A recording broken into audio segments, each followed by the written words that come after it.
Hello, brothers and sisters. The title of the message today is The Path of Church number 5, the Church of Sardis number 1. Book of Revelation chapter 3, verse 1 through 6. I know your deeds. You have a reputation of being alive, but you are dead. Wake up.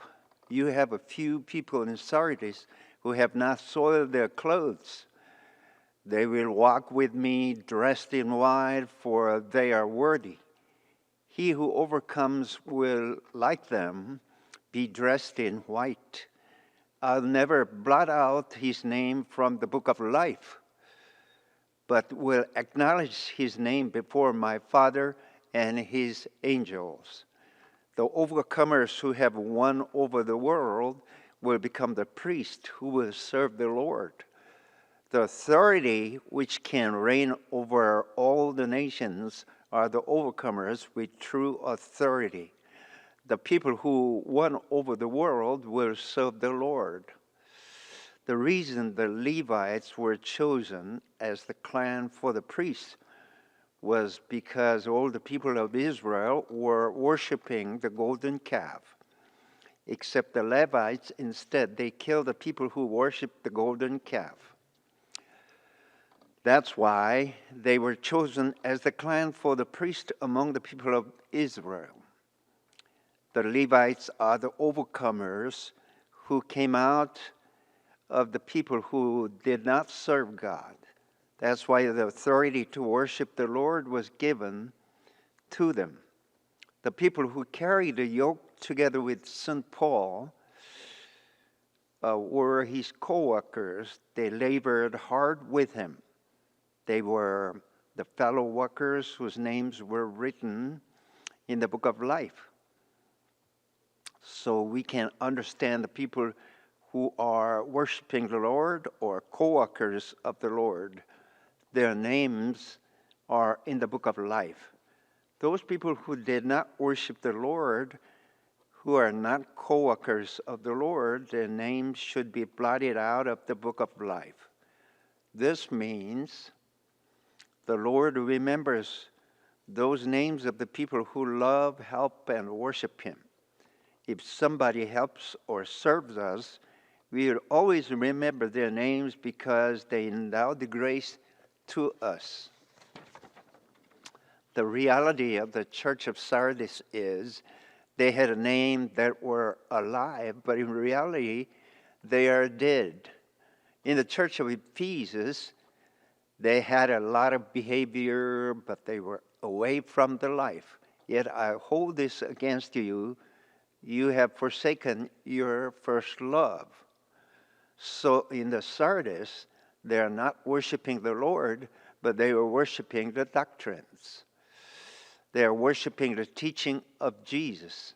They valued the Bible even more than the Lord Himself.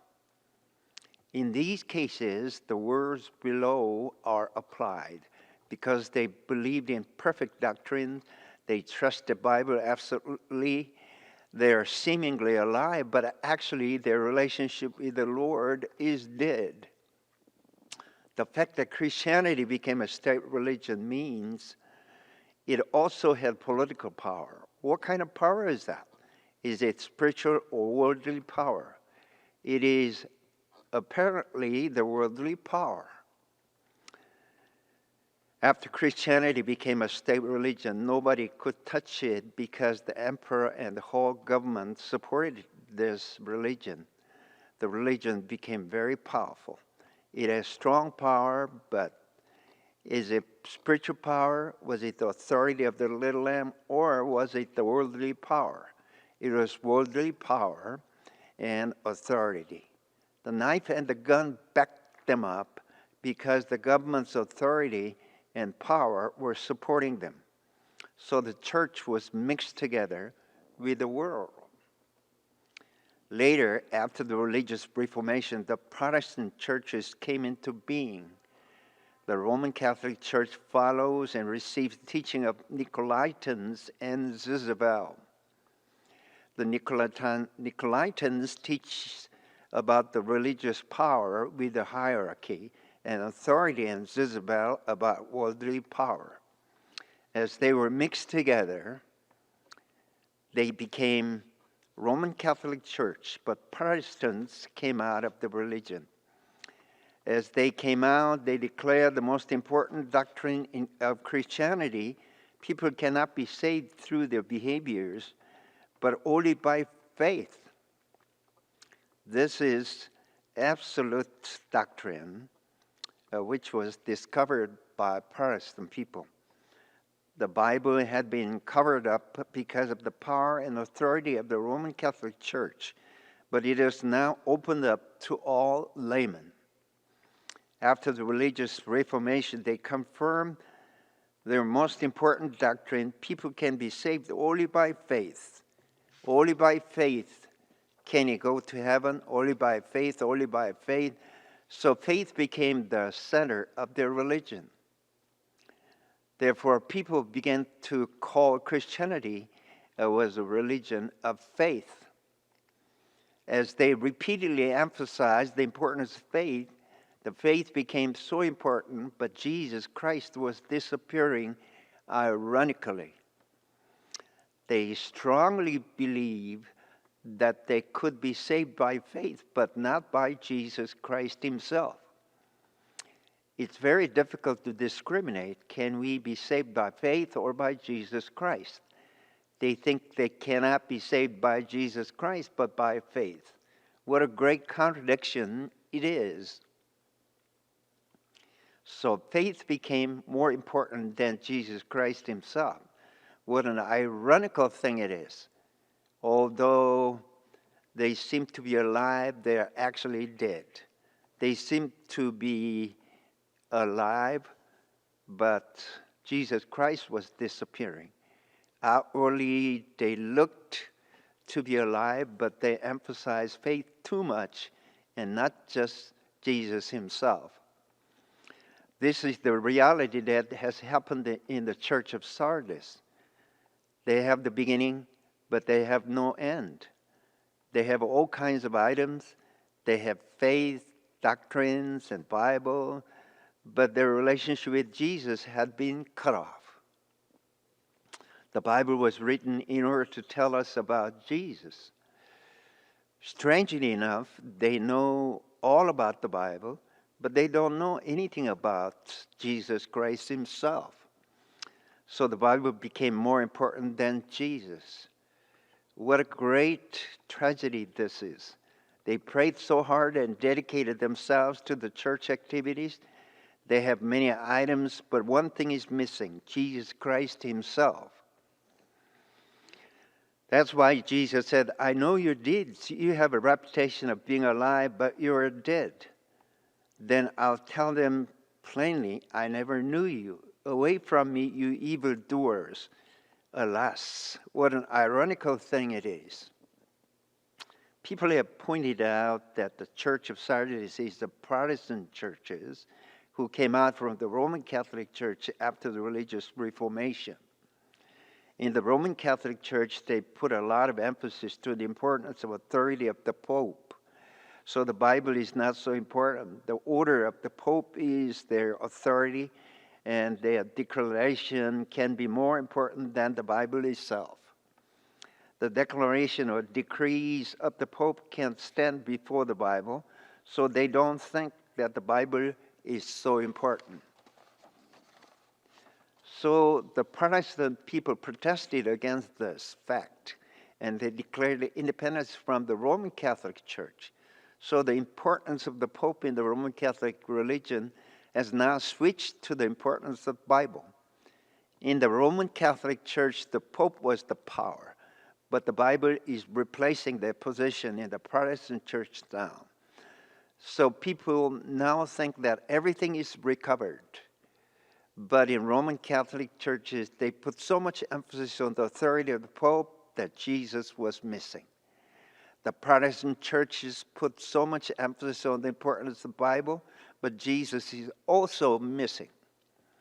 What a tricky thing it is. Now, faith was being emphasized and the truth was being recovered. As the importance of the Bible was adopted, so everything seemed to be normalized. The first Protestant church was the Lutheran church, and it was started with a new system. The Lutheran church became the state religion in Germany, and the Anglican church became the state religion in Britain. The Lutheran and the Anglican church became the state religion, and their system was actually very similar to the Roman Catholic Church. No big difference. The Roman Catholic Church is a worldwide church, and they have vast organizations. They dispatch all the cardinals as their diplomatic representative. They control the whole world. They can enter into any of the emperors and kings of the world. Because of the religious reformation, so many denominations came into being. The Presbyterian, Baptist, Methodist, Pentecostal churches, and so on.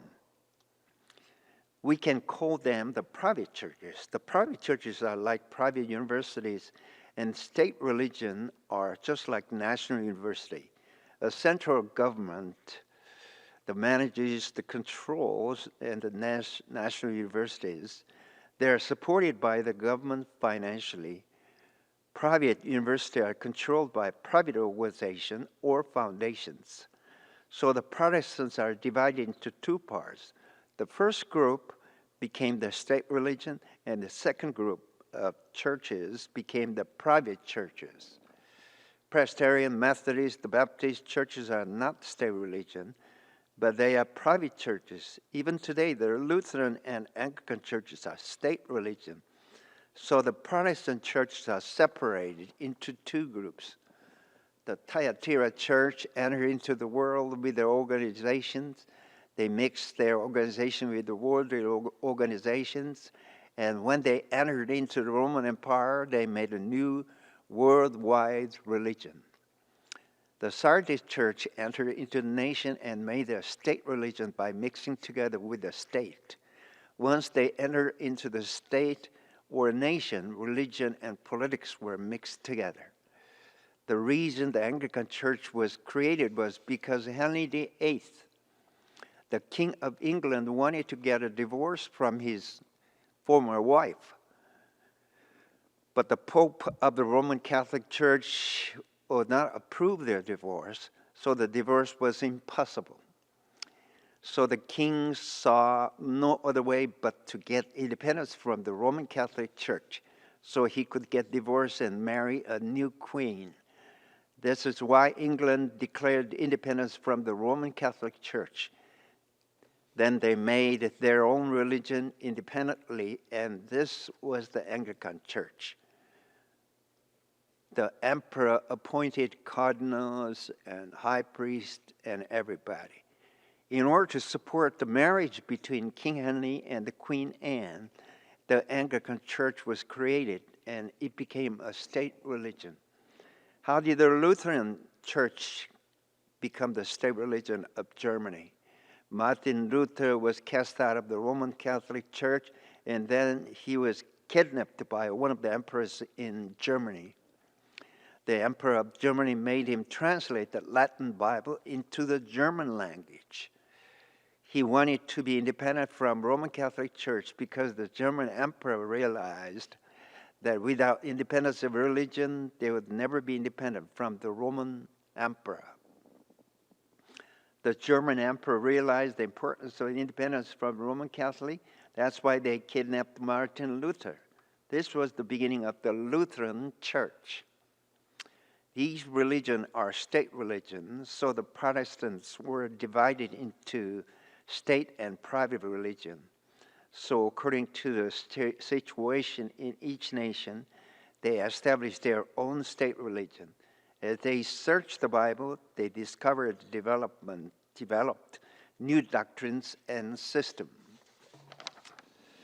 The Roman Catholic Church baptized their believers by sprinkling a few drops of water on their head. Now the Bible was opened up to the layman. As they read the Bible, they discovered the fact just by dropping a few water drops on them was not the true baptism. A true baptism is only conducted openly in a river. So they discovered the fact that people should be submerged under the water.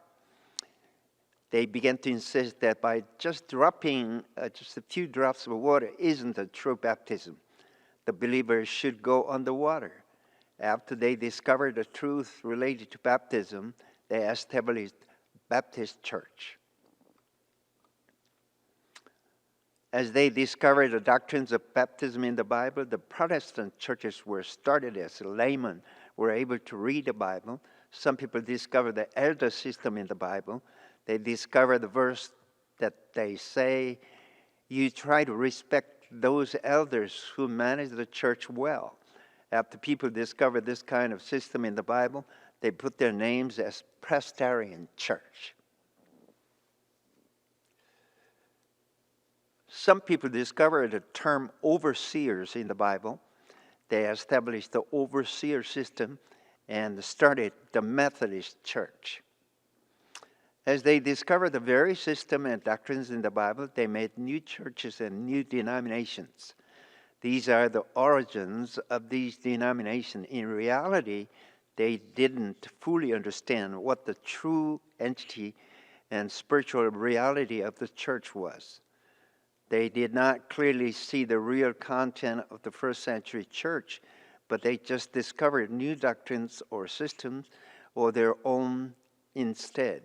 Now there are about 2,000 denominations in the Christian churches throughout the world.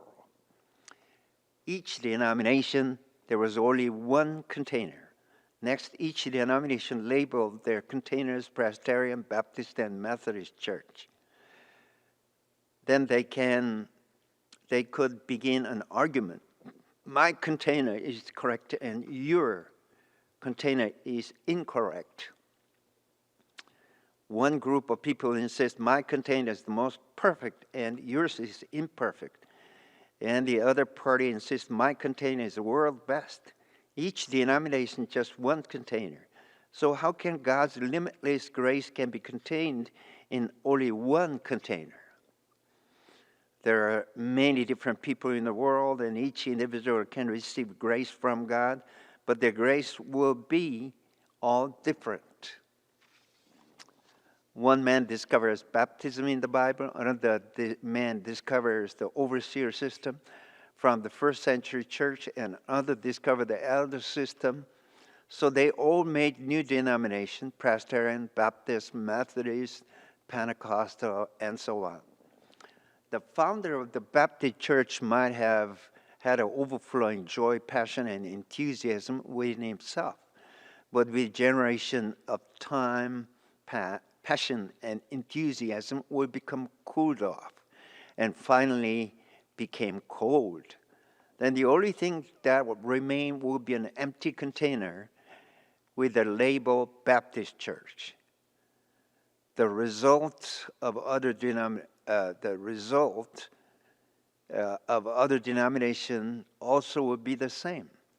Every artificial or man-made thing has the same result. If it is a true church, it should be opened up to each individual as they bring the grace of God and share that they have received. The church should welcome all of God's grace, and then the church will become abundant and overflowing through various kinds of testimonies. In Roman Catholic Church, they try to accept everything. They wanted their religion to contain everything. They welcomed everything, even the Gentiles and Jewish beliefs. As time went by, they became deformed and degenerated, and entirely different things were created. But in the state, the private churches, they established their church with single, specific, unique discoveries of their truth. Then they made organizations to preserve themselves. These man-made organizations can last forever, but Jesus Christ will be disappeared as a result. So if there's no water in these containers, they should throw away their container. But in reality, These containers still exist because of the many enthusiastic supporters in their denominations. They seemingly were alive, but in reality, they are already dead. Let's go back to the first century church. They would start a movement. They used to be very enthusiastic.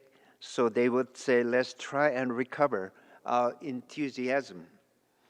The Methodist Church was founded by John Wesley. He was born in England and became a missionary. After passing several years, he returned to England from India because his missionary work had been finished. On his return trip to England, a storm hit the boat that he was on board. The boat was wrecked, and they all thought they were going to die. He was horrified, but found a small group of Christians who were singing hymns on one of the lower decks of the ship. He was shocked because he was so afraid. But this small group of people were not afraid and was just singing hymns. He felt ashamed because he was missionary and he was afraid to die. But this small group of people were singing peacefully, even in a wrecked ship in the middle of the storm. There he experienced a true rebirth. After a long struggle, somehow their ship was saved. After return to England, he started a great spiritual revival movement. They shared the gospel in a very aggressive way, and many Christians were born again.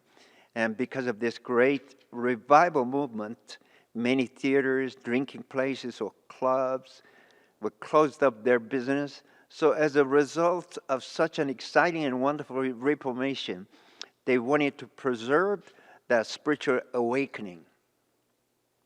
They created an organization, Methodist Church and a Holiness Church. In order to preserve this revival movement in Great Britain, they wanted to pass on this to continued high spirit of John Wesley to their descendants. The small group of people in the lower deck of the ship were Moravians, and they influenced John Wesley so greatly. For him, it was a great revolutionary experience. He felt as if his heart was really on fire and started a great momentum. That's how he started this great religion and social reformation movement in England. Then after a long time had passed, the hearts of the members of Methodist Church were not as hot as that of John Wesley. His dramatic, heart-burning experience had just disappeared. The content were gone, and only the external thing remained, or just the empty container. Nobody could have the same dramatic and revolutionary experiences that John Wesley had. When labor of water went down again, some enthusiastic people may want to recover it, so they would start revival meeting again and again. This is the reality of the Protestant churches. In the Protestant churches, having periodical revival meeting plays a very important part in managing their churches. They don't realize how important our relationship with Jesus Christ himself really is. Our relationship with Christ is the life relationship, but they are blind to this. Whether the history of the church may be 1,000 or even 10,000 years old, that doesn't really matter. If the truth is separated from that person, then it's not the truth anymore. Keeping his good words and following Jesus can be different. If they do not have a personal relationship with him, we cannot say that they know about his real truth. In the religious world, they say that they believe in the truth, but in their concept, their truth is so much objectified. There are so many literalists. People of the world believe the truth, and they think the truth must be objectified. But in the Bible, truth shouldn't be objectified. The real and ultimate truth is the living character of Jesus Christ. This is clearly different between religion and the life. Within all the religions, they don't put much emphasis on the person. Instead, they emphasize on the truth itself. Whether Buddha is alive or dead, they're not interested in such things. All they need is his teachings. But in Christianity, even though we have the Bible, all the teachings and truth, if we don't have the living life of Jesus in ourselves, everything is useless. This is the main difference. Jesus' disciples stayed together with him for 3 years. He showed and taught them so many things, including many miracles. But finally, just before his crucifixion, they denied Jesus. When they denied Jesus, nothing remained, and everything had disappeared. 3 years ago, they were catching fish in the Sea of Galilee, and then when 3 years had passed, they returned to exactly the same place. Jesus did not give them any valuable teachings, but he gave them himself. He himself. If Jesus Christ is denied, everything will be disappearing.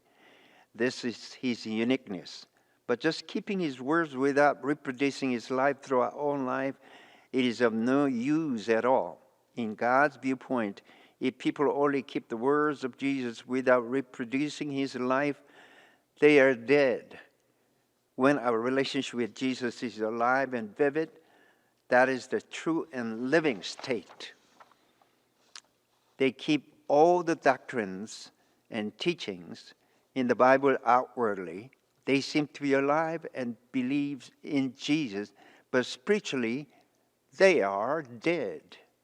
If we keep the doctrines that are separated from Jesus, and if our relationship with him is cut off, we have the reputation of being alive, but we are dead. Thank you. Hallelujah. May God bless every one of you with the Word of God. Thank you again. Thank you.